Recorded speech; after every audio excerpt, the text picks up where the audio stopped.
ফুটবলের রাজা Lionel Messi কিংবা পেলে ম্যারাডোনা হলেও স্কিলের রাজা একজনই। কোনো তর্ক ছাড়াই তিনি রাজা, নিঃসন্দেহে সেই ব্যক্তিটি নেইমার জুনিয়র।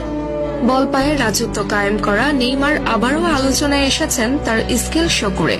সান্তোসের হয়ে স্কিল শো করে আলোচনার কেন্দ্রবিন্দুতে পরিণত হয়েছেন নেইমার। সান্তোসের হয়ে মাঠে নেমে গোল পাওয়ার দিনে নেইমার অদ্ভুত এক স্কিল দেখিয়ে প্রতিপক্ষকে বোকা বানিয়ে বল নিয়ে ছুটে গেছেন নেইমার দ্য সান্তোস জুনিয়র। এমন নেইমারকে যেন ভক্তরা খুঁজছিল।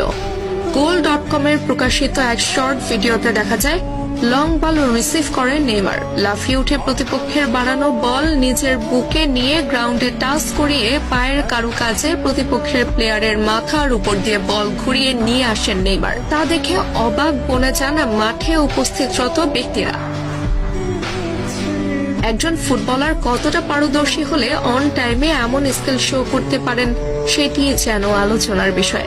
নেইমার বরাবরই সফট স্কিলের ফুটবলার। বল পায়ে প্রতিপক্ষকে বোকা বানাতে তার মতো প্রসিদ্ধ ফুটবলার আরেকজন নেই বললেও মোটেও ভুল হবে না।